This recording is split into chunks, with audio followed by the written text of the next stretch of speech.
पूरब से पश्चिम की लंबाई 650 किलोमीटर, उत्तर से दक्षिण की लंबाई 240 किलोमीटर। कितने राज्य लगे हुए हैं? 8। कितने केंद्र शासित प्रदेश? 1। और कितने देश? एकमात्र नेपाल। उसके बाद मैंने आपको बताया कि बिहार से कितने जिले लगे हुए हैं? 7। फिर मैंने आपको बताया कि उत्तराखंड से कितने जिले लगे हुए हैं? 7। फिर मैंने बताया नेपाल से कितने जिले लगे हैं? 7। जबकि आपका हिमाचल प्रदेश से एक जिला लगा है, छत्तीसगढ़ से एक जिला लगा है और झारखंड से एक जिला लगा है। और मध्य प्रदेश की यदि बात की जाए तो मध्य प्रदेश के से उत्तर प्रदेश के 11 जिले लगे हुए हैं। कितने? 11 जिले लगे हुए हैं। उसके बाद राजस्थान के उत्तर प्रदेश के 2 जिले, और उसके बाद यदि आगे और बात की जाए राजस्थान के अलावा तो हरियाणा से 6 और दिल्ली से 2। इतनी बातें एकदम याद आ रही। जो न याद आए तो आज जब आपको नोट्स मिल जाए तो इन्हीं पॉइंट को रिवीजन करिएगा कि कौन कौन से क्वेश्चन हमारे ऐसे हैं जो हम भूल रहे हैं, जहां हमसे गलतियां हो रही हैं। उसके आगे यदि बात की जाए फ्रेंड्स, उसके आगे यदि हम बात करें आपसे तो ध्यान रखिएगा, फिर मैंने आपको इसमें ये बताया था कि जिलों के दिशाओं को संबंध में लेकर के पूर्वी जिला मैंने बलिया बताया था, पश्चिमी मैंने शामली बताया था, उत्तरी मैंने सहारनपुर बताया था, दक्षिणी मैंने सोनभद्र बताया था। कुछ और महत्वपूर्ण प्रश्न बताए थे जनगणना को लेकर जो सामान्य परिचय में सवाल पूछे जाते हैं। उस जनगणना को लेकर मैंने सवाल आपसे क्या किया था फ्रेंड्स, ध्यान रखिएगा। उस जनगणना को लेकर मैंने आपको 5 क्वेश्चन बताए थे इंपॉर्टेंट, कि सर्वाधिक वर्षा वाला जिला गोरखपुर, न्यूनतम वर्षा वाला जिला मथुरा। उसके बाद फ्रेंड्स ध्यान रखिएगा, अगर बात की जाए साक्षरता की दृष्टि से सबसे बड़ा गौतम बुद्ध नगर, साक्षरता की दृष्टि से सबसे छोटा यदि बात की जाए तो आपका हो जाता था वहां पर श्रावस्ती। लेकिन जनसंख्या घनत्व में नंबर 1 पे गाजियाबाद, सबसे कम ललितपुर। एक भी पॉइंट मिस नहीं करना है, इसलिए मैं 2-2 3-3 बार रिवीजन करा रहा हूं कि घर पे मौका नहीं छोड़ेंगे, हम क्लास में ही सारी चीजों को पढ़ेंगे और क्लास में ही तैयार करेंगे। उसके बाद मैंने आपको बताया था कि क्षेत्रफल की दृष्टि से यदि बात की जाए तो क्षेत्रफल की दृष्टि से उत्तर प्रदेश का सबसे बड़ा जिला लखीमपुर खीरी है, और क्षेत्रफल की दृष्टि से सबसे छोटा जिला आपका कौन सा है? हापुड़। एकदम याद आ रहा है, इसमें कोई दिक्कत तो नहीं हो रही है। उसके बाद यदि आगे इसकी बात की जाए फ्रेंड्स, फिर नेक्स्ट पॉइंट मैंने आपसे बात किया था कि और भी कौन कौन से सवाल बनते हैं। एक सवाल ये बहुत बनता है कि उत्तर प्रदेश का कौन सा ऐसा जिला है जो सर्वाधिक राज्यों को स्पर्श करता है? तो कौन सा था? सोनभद्र था। उसके बाद फिर मैंने कहा उत्तर प्रदेश का कौन सा जिला है जो 3 ओर से मध्य प्रदेश से घिरा है? तो ललितपुर था। उत्तर प्रदेश का कौन सा जिला है जो सबसे कम जिले को स्पर्श करता है? ललितपुर ही था। किसको? झांसी को। केवल एक जिले को स्पर्श करता है। और सर्वाधिक जिलों को स्पर्श कौन करता है? तो आपका हरदोई हो जाएगा। पहले क्या था बदायूं, उस डेटा को समाप्त करके नया डेटा आपको अपडेट कर लेना है। उसके बाद फिर मैंने आपको जनसंख्या की बात बताई थी। उत्तर प्रदेश की जनसंख्या 19,98,12,341 है, लेकिन पूरे भारत की जनसंख्या का कितना परसेंटेज है? 16.51 है। पूरे भारत का क्षेत्रफल 32,87,263 वर्ग किलोमीटर बताया, लेकिन उत्तर प्रदेश का क्षेत्रफल कितना है? 2,40,928 वर्ग किलोमीटर। तो पूरे भारत के क्षेत्रफल का उत्तर प्रदेश का जो क्षेत्रफल है वो कितना प्रतिशत है? 7.33% है। ये पॉइंट भी मैंने आपको मेंशन किया। फिर मैंने आपको बताया कि उत्तर प्रदेश के समान परिचय में कुछ और भी सवाल पूछे जाते हैं, जैसे कि उत्तर प्रदेश की साक्षरता कितनी है? कुल साक्षरता की बात की जाए फ्रेंड तो डेटा मैंने क्या समझाया है? 67%। महिला साक्षरता की बात की जाए तो क्या आपको मैंने बताया है, महिला साक्षरता की बात की जाए तो आप 10 घटा दीजिएगा 57। पुरुष साक्षरता की बात की जाए तो आप 10 बढ़ा दीजिएगा तो आपका हो जाएगा 77। ये 3 डेटा आपको याद कराया मैंने। फिर मैंने आपको कहा 10 की वृद्धि को लेकर सवाल पूछा जाता है कि 2001 की जनगणना के अनुसार 2011 तक उत्तर प्रदेश में 10 की वृद्धि कितनी रही? तो यदि 10 की वृद्धि की बात की जाए या 20.22% होगा। कितना? 20.22% आपका होगा।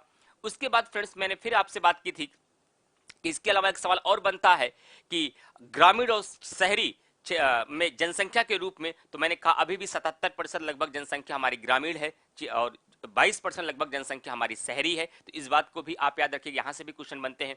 फिर राज्य की चिन्ह को लेकर मैंने बताया था कि राज्य की पुष्प की बात की जाए तो टेसु या प्लास होगा। राज्य की चिन्ह की बात की जाए तो एक वृत्त, 2 मछलियां, एक तीर धनुष होगा। यदि राज्य की वृक्ष की बात की जाए तो अशोक हो जाएगा। राज्य की पशु की बात की जाए तो बारहसिंगा हो जाएगा। राज्य की पक्षी की बात की जाए तो सारस या क्रॉच हो जाएगा। ये बातें मैंने आपको यहां समझाई थी। फिर मैंने आपको बताया था एक क्वेश्चन हमेशा एग्जाम में यूपी स्पेशल में पूछा जाता है कि उत्तर प्रदेश हमारा किन किन चीजों में प्रथम स्थान रखता है। तो मैंने कहा था गेहूं उत्पादन में, गन्ना उत्पादन में, आलू उत्पादन में, कुल खाद्यान्न में, दुग्ध उत्पादन में। ये पांचों आपके एग्जाम के लिए इंपॉर्टेंट है, पांचों पॉइंट। गेहूं उत्पादन, गन्ना उत्पादन, आलू उत्पादन, कुल खाद्यान्न और दुग्ध उत्पादन। इन सब के अलावा सर्वाधिक रेल मार्ग की कुल लंबाई के मामले में उत्तर प्रदेश हमारा प्रथम स्थान रखता है और उत्तर प्रदेश में रेलवे की कुल लंबाई 90-77 किलोमीटर है। ये डेटा भी मैंने आपको बताया था, एग्जाम में सवाल पूछा गया एक बार। उसके बाद मैंने आपको बताया था कि सर्वाधिक बैंक शाखाएं भी उत्तर प्रदेश में अधिक है, सर्वाधिक पोस्ट ऑफिस भी यहीं अधिक है, सर्वाधिक जनसंख्या वाला तो राज्य है ही है। मैंने आप तक को यहाँ का कहा कि अगर पूरे विश्व की जनसंख्या से यदि इसकी तुलना की जाए तो भारत के नक्शे से उत्तर प्रदेश को अलग कर दिया जाए तो चाइना, भारत, संयुक्त राज्य अमेरिका और इंडोनेशिया के बाद पांचवा सबसे बड़ा देश बन जाएगा। अब आपका सवाल होगा, क्या सर ऐसा सवाल पूछा जाता है एग्जाम में? बिल्कुल पूछा जाता है, कई बार पूछा गया ये सवाल। उसके बाद फ्रेंड्स फिर मैंने आपको बताया था उत्तर प्रदेश के जो बदलते हुए नामों का सफर था, बदलते हुए राजधानियों का सफर था, बदलते हुए इसके पुनर्गठन और इसके क्या नाम विभाजन की बात थी। यहां से क्वेश्चन बनते हैं। तो मैंने कहा कि इसका पहले नाम उत्तर पश्चिम प्रांत था, फिर इसका नाम अवध एवं आगरा प्रांत हुआ, फिर इसका नाम संयुक्त प्रांत हुआ, फिर 24 जनवरी 1950 को इसका नाम उत्तर प्रदेश कर दिया गया और आदरणीय योगी आदित्यनाथ जी की सरकार में 2015 के बाद से आपने देखा फ्रेंड्स कि ये घोषणा इस बात के लिए की गई कि उत्तर प्रदेश दिवस मनाया जाएगा और प्रत्येक वर्ष 24 जनवरी को उत्तर प्रदेश दिवस मनाया जाता है। लेकिन मैंने कहा कभी गलती मत कर बैठिएगा, स्थापना दिवस की बात की जाए तब तो हम आंसर 24 जनवरी लगाएंगे। यदि पूछ लिया जाए उत्तर प्रदेश राज्य का पुनर्गठन कहाँ होता है, देखिए जहां जहां खतरे हैं, जहां जहां समस्याएं आती हैं, जहां जहां आपको डाउट्स होते हैं, उसको मैं एकदम क्लियर करते हुए चल रहा हूं। स्थापना दिवस की बात की जाए तब आपका आंसर क्या होगा? 24 जनवरी 1950। लेकिन राज्यों के पुनर्गठन की बात की जाए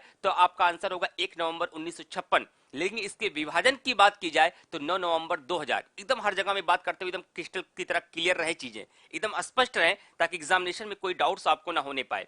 और 13 जिले को काटकर 9 नवंबर 2000 को उत्तरांचल नाम का एक नया पहाड़ी राज्य बनाया गया, जिसका नाम बदल के 2007 में उत्तराखंड कर दिया गया। ये भी मैंने आपसे डिस्कस किया था। इन सब के अलावा मैंने फ्रेंड्स आपसे कहा था कि एक बात और ध्यान रखिएगा आप कि उत्तर प्रदेश का पूर्व नाम पूछा जाए तो कई बार बच्चे इस बात के लिए उहापोह में हो जाते हैं कि सर आपने पूर्व नाम में तो आपने उत्तर पश्चिम प्रांत भी कहा था, आपने तो अवध एवं आगरा प्रांत भी कहा था, आपने तो संयुक्त प्रांत भी कहा था, हम आंसर क्या लगाएं? कई बार तो एक बार क्वेश्चन पूछ लिया गया और वहां सवाल दिया गया कि उत्तर प्रदेश को पूर्व नाम क्या है। वहां आपको बताना था कि उत्तर प्रदेश का पूर्व नाम हमारा क्या है? United provinces. संयुक्त प्रांत को इंग्लिश में यूनाइटेड प्रोविंसेस कहा गया और इसी नाम को फ्रेंड ध्यान रखिएगा देवनागरी में लिख दिया गया और बच्चे कंफ्यूज हो गए। इसका सही आंसर क्या होगा? तो उत्तर प्रदेश का पूर्व नाम का जवाब आप संयुक्त प्रांत या अंग्रेजी में यूनाइटेड प्रोविंसेस लगाएंगे। क्लियर? राजधानियों की बात की जाए तो मैंने कहा 1858 तक उत्तर प्रदेश की राजधानी आगरा थी। 1858 से लेकर 1921 तक उत्तर प्रदेश की राजधानी इलाहाबाद रही, जो वर्तमान में प्रयागराज के नाम से जानी जाती है। और 1921 से लेकर अब तक उत्तर प्रदेश की राजधानी लखनऊ है। लेकिन वर्तमान में राजधानियों की बात की जाए तो केवल एक राजधानी दिमाग में मत रखिएगा, सवाल पूछे जाते हैं कि प्रशासनिक और विधायी राजधानी की बात की जाए तो आपका लखनऊ होगा, लेकिन आपकी न्यायिक राजधानी की बात की जाए तो आपका प्रयागराज हो जाएगा, क्योंकि यही उच्च न्यायालय है और इसकी खंडपीठ लखनऊ में है। लेकिन यदि आपकी धार्मिक राजधानी की बात की जाए तो आपका वाराणसी होगा, जो घाटों का नगर भी कहा जाता है। और लेकिन औद्योगिक या आर्थिक राजधानी की बात की जाए तो इसका आंसर आपका क्या हो जाएगा? तो इसका आंसर आपका कानपुर हो जाएगा। ये बात भी आपको फ्रेंड्स याद रखनी है। यहां तक चीजें एकदम स्पष्ट हो रही हैं। उसके आगे फिर मैंने आपसे कहा था कि उत्तर प्रदेश को लेकर के और भी क्वेश्चन कुछ आपके एग्जाम में बनते हैं, जैसे कि यहाँ की सीटों को लेकर के। लोकसभा की 80 सीट है, राज्यसभा की 31 सीट है, विधानसभा की 403+1 पहले थी, लेकिन 104वें संविधान संशोधन के माध्यम से अब आंगल भारती का मनोनयन जो राज्यपाल के द्वारा आर्टिकल 333 के तहत किया जाता था, वह 126वें संविधान संशोधन विधेयक के द्वारा जो प्रस्ताव लाया गया, जो 104वां संविधान संशोधन अधिनियम बना, उसके तहत वह समाप्त कर दिया गया है। इसलिए विधानसभा की सीटें 403 मानी जाएंगी। लेकिन यदि अगर लोकसभा राज्यसभा की पूछी जाए तो 31 होगी और विधान परिषद की पूछी जाए तो आपकी 100 होगी। क्लियर? इतनी बातें सामान्य परिचय को लेकर आपके एग्जाम में पूछे जाते हैं। इतनी बातों को आपको याद रखना है फ्रेंड्स, यहां से कोई भी क्वेश्चन आए गलत नहीं होनी चाहिए। एक बहुत बड़ा टॉपिक मैंने कल आपको पढ़ाया था, पता नहीं आपको याद है, आपने रिवीजन करने का मौका भी आपको मिला नहीं होगा, जो मेरे ऐप के स्टूडेंट्स हैं जो एडमिशन ले चुके हैं, क्योंकि पीडीएफ आज आपको प्रोवाइड कराई जाएगी। तो पीडीएफ आज प्रोवाइड होगी तो सारी चीजें एकदम क्लियर हो जाएंगे। लेकिन उससे पहले मैं एक बार इतना डिस्कस जरूर करना चाहूंगा आपसे फ्रेंड्स, ध्यान रखिएगा कि जो महत्वपूर्ण जिले हैं जिसको लेकर के सवाल पूछे जाते हैं, कि ध्यान रखिएगा इस पूरे मेरे क्लास के समय ध्यान रखिए जितना मेरा फोकस पढ़ाने पे होता है उससे कहीं ज्यादा मेरा फोकस रिवीजन पे होता है। और जिस दिन आपने अपने पढ़ने की तकनीक में या तरकीब में, अपनी रणनीति में ये अपना लिया कि अपने पढ़ने के दरमियान यदि अपने पढ़ने से ज्यादा फोकस आपने रिवीजन पे कर दिया, उसी दिन आप ये कहेंगे कि सर जो कुछ पढ़ते हैं वो हमारा होता है। और यही आपको करना है। हम पढ़ाई में कमी नहीं करते, हम मेहनत में कमी नहीं करते, लेकिन समस्या यही होती है आगे आगे पढ़ते हैं और पीछे पीछे डिलीट होता रहता है, और इसी समस्या से लास्ट तक हम जूझते रहते हैं अपनी सफलता तक। और उसके पीछे का केवल एक रीजन है कि हम लोग रिवीजन कम करते हैं, और मेरा पूरा फोकस रिवीजन पे होता है। और आप भी रिवीजन अधिक से अधिक करिए, क्योंकि अभ्यास ही वह चीज है जो आपको सफलता के शिखर तक पहुंचा पाएगी और अपनी पढ़ी हुई चीजों पर कमांड करा पाएगी। तो आप ज्यादा से ज्यादा अभ्यास करिए। तो मैंने आपको बताया था कि नेपाल से कितने जिले लगे हैं, ये आपको एकदम स्पष्ट होना चाहिए। मध्य प्रदेश से कितने जिले लगे हैं, ये एकदम स्पष्ट होना चाहिए। यदि नेपाल के लगे हुए जिलों की बात की जाए तो नेपाल से 7 जिले लगे थे, कल मैंने याद कराया था। मेरे साथ आप आवाज से आवाज मिला के जवाब दीजिए। अगर मेरे आपने कल और परसों का क्लास किया है तो आपको याद हो चुका होगा कि सर ने नेपाल से कौन से 7 जिले बताए थे। ये याद करना है, केवल सुनना नहीं है। सुनेंगे तो फिर 2 दिन बाद भूल जाएगा। एग्जामिनेशन में हमें ये नहीं बताना है कि हम सुन क्या है, हमें ये बताना हमें याद है, आप प्रश्न पूछे हम उसका उत्तर देंगे। तो ध्यान रखिएगा, नेपाल से उत्तर प्रदेश के 7 जिले लगे हैं। यदि पश्चिम से पूरब की तरफ आप आएंगे तो पश्चिम में पहला जिला कौन सा होगा? प से पश्चिम और प से पीलीभीत। दूसरा लखीमपुर खीरी, तीसरा बहराइच, चौथा श्रावस्ती, पांचवा बलरामपुर, छठा सिद्धार्थनगर, और कोने में नक्शे में देखिए जो मैंने नक्शा बनाया था, महाराजगंज। उसके बाद सबसे बड़ा आपका था मध्य प्रदेश। इसके 11 जिलों स्पर्श करते थे, और उस 11 जिला में मैंने शुरुआत कहां से की थी? वह उल्टा सी। उल्टा सी का मतलब सोनभद्र। सोनभद्र के बाद मिर्जापुर, मिर्जापुर के बाद प्रयागराज। नक्शे में देखते रहिए, आंखें बंद करके नक्शे में देखिए। प्रयागराज, प्रयागराज के बाद चित्रकूट, चित्रकूट के बाद बांदा, बांदा के बाद महोबा, और महोबा के बाद ये जो लटकता हुआ पेड़ जैसा है कौन? ललितपुर। और ललितपुर के आगे फिर जालौन, जालौन के आगे ऊपर इटावा, और इटावा के ऊपर आगरा। और राजस्थान से आगरा भी लगा है और मध्य प्रदेश भी लगा है, और राजस्थान से उत्तर प्रदेश के 2 जिले लगे हैं, आगरा एवं मथुरा। और यही मथुरा राजस्थान से भी लगा है, और यही मथुरा हरियाणा से भी लगा है। और हरियाणा के 6 जिलों की बात की जाए तो ऊपर से आइए, वो सहारनपुर के बगल से। तो सहारनपुर के बगल से मैंने मैप नहीं बनाया हूं, मैप अपने माइंड में देखिए आप, जो मैंने बोर्ड पे बनाया था। तो आप देख रहे हैं वो ऊपर सहारनपुर है, सहारनपुर के नीचे सर आपने बनाया था शामली। शामली क्या है? उत्तर प्रदेश का सबसे पश्चिमी जिला है। और शामली के नीचे आएंगे तो बागपत, और बागपत के नीचे आएंगे तो येलो लाइन से आपने ड्रॉ सर्कल किया था, ऊपर गाजियाबाद था, नीचे गौतम बुद्ध नगर था, और आपने कहा था कि गौतम बुद्ध नगर भी हरियाणा को स्पर्श करता। सवाल पूछा गया, निम्नलिखित में से कौन सा जिला हरियाणा को स्पर्श नहीं करता? बहुत सारे लोग गलती कर दिए। और एक जिला और है जो हरियाणा को स्पर्श करता हुआ है, आपका अलीगढ़। ये भी मैंने आपको बताया था। तो लगभग लगभग तो तैयार हो गए। केवल क्या बचा है? बिहार। हो सकता है बिहार आप भूल रहे हो। कोने में जाइए, वहां देखिए जहां या का मतलब देवरिया और बलिया, और महाराजगंज के नीचे कुशीनगर। कोने में कौन था? महाराजगंज। और उल्टा सी कौन है? सोनभद्र। सोनभद्र के पहले कौन है? चंदौली। अब गाजीपुर और मऊ में बच्चे कंफ्यूज होते हैं। मऊ बिहार से लगता है कि गाजीपुर लगता है, गाजीपुर लगेगा, मऊ नहीं लगेगा। इसलिए जो क्रमशः 7 जिले हैं जो बिहार राज्य से लगे हुए हैं, अगर ऊपर से आएंगे तो सबसे पहले महाराजगंज है, फिर आपका कुशीनगर है, फिर आपका देवरिया है, फिर आपका बलिया है, फिर आपका गाजीपुर है, फिर आपका चंदौली है, फिर आपका सोनभद्र है। ये 7 जिले इसके लगे हुए हैं। फिर बात आती है ऊपर, हिमाचल प्रदेश केवल एक है, वो तो याद ही है आपको। कौन सा? जल्दी से बताइए। उत्तर प्रदेश का सबसे उत्तरी जिला कौन सा है? वो आपका सहारनपुर है। कौन है? सहारनपुर है। और जो नीचे छत्तीसगढ़ है वो कितने जिलों को स्पर्श करता है? केवल एक को। मेरे साथ साथ जवाब दीजिए। आपने रिवीजन नहीं किया, जाने दीजिए, वो जिम्मेदारी मेरी है रिवीजन कराना और तैयार कराना, लेकिन कम से कम क्लास में है तो अभी तो आप मेरे साथ मेहनत करिए। तो नीचे, और ये फील बिल्कुल मत करिएगा ऑफलाइन है, ऑनलाइन ऑनलाइन नहीं है। ऑनलाइन है मतलब कि ऑफलाइन नहीं है, मेरे सामने नहीं है। अगर आप महसूस करेंगे तो कभी भी मेरी ऑनलाइन की क्लास में आपको यह नहीं महसूस होगा आप मेरे सामने नहीं है। बस महसूस करिए कि मेरे सामने आप हैं, तो वही माहौल आपको क्रिएट होगा जो ऑफलाइन में आप क्रिएट होता है। तो फिर मैंने आपसे कहा कि यदि नीचे की बात की जाए तो नीचे आपका कौन सा है? छत्तीसगढ़ और झारखंड। छत्तीसगढ़ भी केवल सोनभद्र को स्पर्श करता है और झारखंड भी केवल सोनभद्र को स्पर्श करता है। लेकिन यदि ऊपर जाइए तो हिमाचल प्रदेश सहारनपुर को है, उसके बगल एक राज्य लगा हुआ है, क्या नाम है उसका? उत्तराखंड। सब दिख रहा है कि नहीं? आपको दिखना चाहिए सब। और उत्तराखंड की यदि बात की जाए तो सबसे ऊपर सहारनपुर, उसके बाद मुजफ्फरनगर, उसके बाद बिजनौर, उसके बाद मुरादाबाद, उसके बाद मैंने एक कोड बताया था आरबी। आरबी का मतलब रामपुर और बरेली, फिर उसके बाद पीलीभीत। तो सारे जिले तो हो गए, जितने भी जिले थे सब याद हो गए, सबको मैंने मैप में एक बार देख भी लिया और मुझे दिख रहे हैं। हम अगर बोलेंगे महाराजगंज तो हमारा महाराजगंज हमें देखना नहीं होगा, हमें कोने में दिखना चाहिए महाराजगंज। हम बोले अगर ललितपुर, ललितपुर आपको सोचना नहीं है, ललितपुर का वो पेट आपको ऐसा दिखना चाहिए, ये सर ने बनाया था ललितपुर। मैं बोलूं सोनभद्र तो आपको ये उल्टा सी दिखना चाहिए। मैं बोलूं अगर महाराजगंज तो ये दिखना चाहिए। मैं बोलूं अगर बलिया तो ये लंबा वाला दिखना चाहिए। ऊपर से मैं अगर बात करूं तो आपको ये सहारनपुर दिखना चाहिए। जिस दिन मैप में ऐसे उत्तर प्रदेश दिखने लगा ना, तो उत्तर प्रदेश को मेलों को पढ़ना, उत्तर प्रदेश के जनजातियों को पढ़ना, उत्तर प्रदेश के महोत्सव को पढ़ना, उत्तर प्रदेश के हवाई अड्डों को पढ़ना सब एकदम आसान हो जाएगा, क्योंकि पूरा उत्तर प्रदेश दिखने लगेगा आपको। अब आगे चलते हैं। ये उत्तर प्रदेश के महत्वपूर्ण परिचय का सबका सामान्य परिचय समाप्त हुआ है। उसके बाद मैंने मुख्यालय की बात की थी। मुख्यालय सब याद हो गए? याद करने से पहले ये सोचो कि सारे सवाल आपके दिमाग में आ रहे हैं या नहीं। यदि आपके उत्तर प्रदेश के मुख्यालय के सारे सवाल आपके दिमाग में आ रहे हैं तो उसका आंसर भी आ जाएगा। अगर सवाल नहीं आ रहे तो आंसर कदापि नहीं आएगा। तो आपको याद होगा जो स्टार वाले प्रश्न मैंने बनाए थे वो कौन कौन से प्रश्न थे। मैंने आपसे कहा था कि ध्यान दीजिएगा कि मुख्यालय में केवल 9 मुख्यालय याद कर लीजिए, बस कोई भी प्रश्न गलत नहीं होगा आपका। केवल कौन कौन सा? सोनभद्र का मुख्यालय, बोलिए मेरे साथ, जल्दी से आंसर करिए इसका। सोनभद्र का मुख्यालय रॉबर्ट्सगंज। खुद के प्रति ईमानदार रहिए, आप देखिए हम आंसर दे पा रहे हैं या नहीं, वहां लिखना नहीं है, खुद से चेक करिए अपने आप को हम सही हैं या नहीं।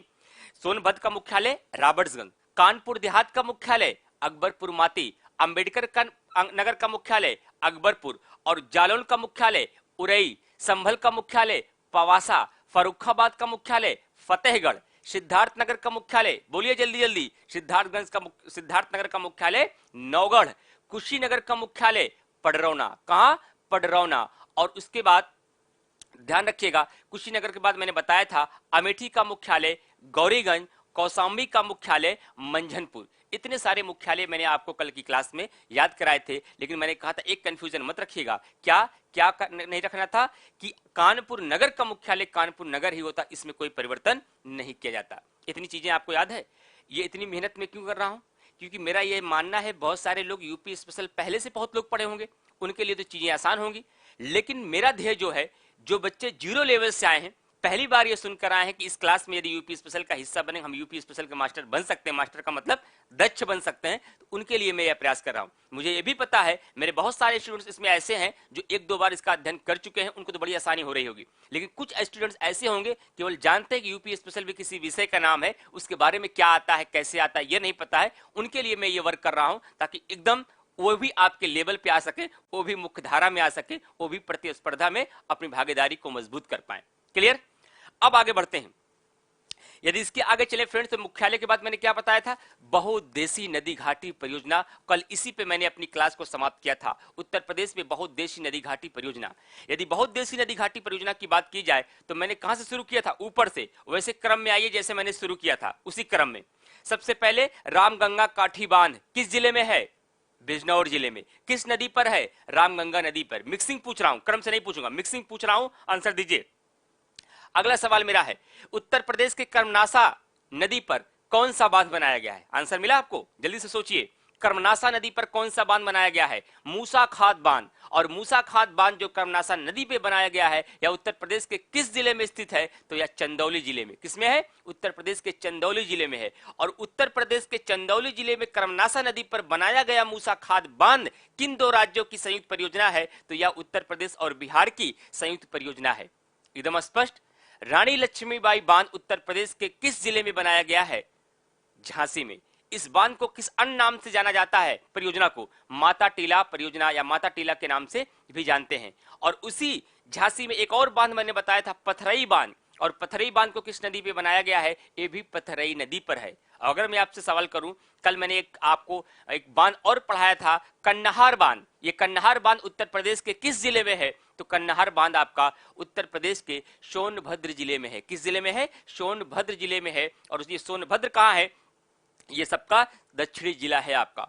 उन सब के अलावा मैंने कल बताया था आपको महोबा में अर्जुन बांध। क्या है? अर्जुन बांध। और ये अर्जुन बांध किस नदी पर है? यह अर्जुन नदी पर है। और कहां पर है? ये आपका महोबा में है। उसके अलावा मैंने बताया था हमीरपुर। हमीरपुर में कौन सा बांध है? मौदहा बांध है। किस नदी पर है?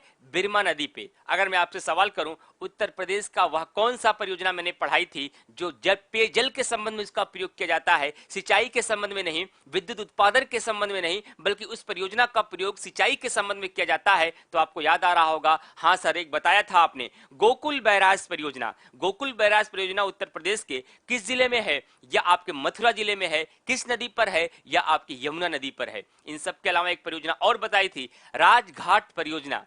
और राजघाट परियोजना उत्तर प्रदेश के किस जिले में है? या आपके ललितपुर में है। और ललितपुर में जो ये परियोजना बनाई गई किस नदी पर है? बेतवा नदी पर है। और यह किन दो राज्यों की संयुक्त परियोजना है? तो मैंने आपसे बताया था, ये उत्तर प्रदेश और मध्य प्रदेश की संयुक्त परियोजना है। और एक और विद्युत परियोजना थी, शारदा जल विद्युत परियोजना। ये कहां पर है? यह उत्तर प्रदेश के क्षेत्रफल की दृष्टि से सबसे बड़े वाले जिले में बनाया गया है, यानी कि लखीमपुर खीरी में बनाया गया है। और इसकी मैंने बताया था कि यह नेपाल के बॉर्डर बनवासा पर स्थित है। और उत्तर प्रदेश की यह सबसे लंबी नहर है, जिसकी लंबाई 12368 किलोमीटर होती है। इन सब के अलावा फ्रेंड्स, फिर मैंने आपको लास्ट में बताया था, एक परियोजना है गंडक परियोजना। और गंडक परियोजना उत्तर प्रदेश और बिहार की संयुक्त परियोजना है। एक बार आयोग ने सवाल पूछा, निम्नलिखित में से उत्तर प्रदेश का कौन सा जिला गंडक परियोजना से लाभान्वित जिला नहीं है? तो मैंने आपको इसलिए कल ही बता दिया कि गंडक परियोजना से जो लाभान्वित जिले थे वह आपके कौन कौन है। वह आपके महाराजगंज है, वह कुशीनगर है, वह देवरिया है, और वह आपका गोरखपुर है, जो सर्वाधिक वर्षा की दृष्टि से उत्तर प्रदेश का सबसे बड़ा जिला है। यहीं पे उत्तर प्रदेश का सबसे बड़ा प्लेटफॉर्म है। यहीं पर वीर बहादुर सिंह आपका नक्षत्रशाला भी है। यहीं पर गीता प्रेस भी है। अभी जैसे जैसे यूपी स्पेशल का सफर तय करेंगे, उसी गोरखपुर से बहुत कुछ आप जानेंगे। तो जल्दी से एक बार बताइए कि जितनी चीजें आपने पढ़ा, क्या केवल पढ़ा कि आपके एकदम दिमाग में फ्रेम हो चुका है? क्योंकि मकसद यही है कि एग्जामिनेशन हाल में हम वही करके आ पाएंगे जो हमारे यहाँ होगा। जो किताबों में होगा वो कुछ काम नहीं आएगा। किताबों में, लाइब्रेरियों में, बुक स्टॉलों में सब लिखा पड़ा है, वहां किसी चीज की कमी नहीं है, लेकिन वो सब काम आने वाला नहीं है। एग्जामिनेशन में वही काम आने वाला है जो हमें यहाँ पर फीड है। तो जल्दी से बताइए एक बार कमेंट करके सारे लोग, यहां तक सारी चीजें क्लियर हो गई?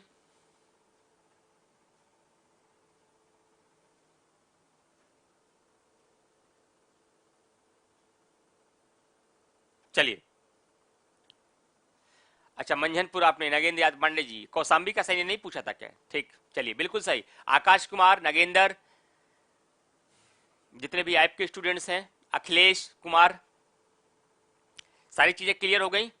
जितने टॉपिक पढ़े एकदम तैयार हो गए? इसमें कोई कंफ्यूजन तो नहीं है आपको? चलिए सर, फ्रेम हो गया दिमाग में। चलिए, अच्छी बात है। यही मैं चाहता हूं कि जितना कुछ पढ़ के जाएं, चाहे पॉलिटी हो, चाहे करंट अफेयर हो, चाहे यूपी स्पेशल हो, जो विषय हमारे कंधों पर है, जो हमारी जिम्मेदारी में जीएस और संस्थान ने दिया है, उस पर हम किसी भी तरीके से कोई भी कमी करने का प्रयास नहीं करेंगे। और न ही अगर आपने थोड़ा सा भी इसमें साथ दिया तो बेहतर से बेहतर आप करके जाएंगे। चलिए आगे चलते हैं। अब हमारा आज का नेक्स्ट टॉपिक होगा उत्तर प्रदेश के महत्वपूर्ण लोक नृत्य एवं लोकगीत। एक बहुत कठिन चैप्टर इसको बच्चे मानते हैं, लेकिन आज मैं कोशिश करूंगा इस लोकगीत और लोक नृत्य को बड़ी आसान तरीके से पूरे 75 डिस्ट्रिक्ट पे आपकी मैं पकड़ बना पाऊं। ध्यान दीजिएगा, क्योंकि मुझे ऐसा लगता है काफी डिस्ट्रिक्ट आपको दिखने लगे, लगभग 50 डिस्ट्रिक्ट आपको दिख रहे हैं। और जब 50 डिस्ट्रिक्ट आपको दिख रहे हैं, तब मैं आपको यदि लोकगीत और लोक नृत्य पढ़ाऊंगा तो अब तुरंत समझ में आ जाएगा। पहले पढ़ाता नहीं समझ में आता, लेकिन आज आपको समझ में आ जाएगा। देखिए कैसे इसको करना है। पीडीएफ के माध्यम से इसके डिटेल में इसके बारे में जानकारी अभी और मिलेंगी, लेकिन मैं पहले मैपिंग के माध्यम से समझाएंगे। देखिएगा फ्रेंड्स, एक्चुअली पढ़ाने का थोड़ा सा तरीका डिफरेंट है यूपी स्पेशल का। मेरा पूरा प्रयास ये रहता है कि एग्जाम के ओरिएंटेड जो मुख्य बिंदु हैं उसको मैं मैप के माध्यम से समझाऊंगा। बाकी जो फैक्चुअल इंफॉर्मेशन है वो नोट्स में मिल ही जाएगा, उसमें कोई दिक्कत नहीं है। और जो हमारे मैप पर होगा 95% क्वेश्चन आपको वहीं से एग्जाम में आ जाएंगे, ये ध्यान रखिएगा। अब आगे चलते हैं। उत्तर प्रदेश के महत्वपूर्ण लोकगीत एवं लोक नृत्य। अगर बात की जाए लोकगीत एवं लोक नृत्य की, इसकी बात मैं सबसे पहले करता हूं, लोकगीत एवं लोक नृत्य की। ठीक, चलिए, अभी आपकी हेडिंग हो गई। अब मैं थोड़ा सा एक मैप का प्रयोग करता हूं। इस मैप को अगर आप समझ गए तो आज उत्तर प्रदेश की बहुत सारी चीजें आपको क्लियर हो जाएंगी। फ्रेंड्स ध्यान से समझने का प्रयास करिएगा और मैं पूरी कोशिश करूंगा कि ये समझ पाए आप।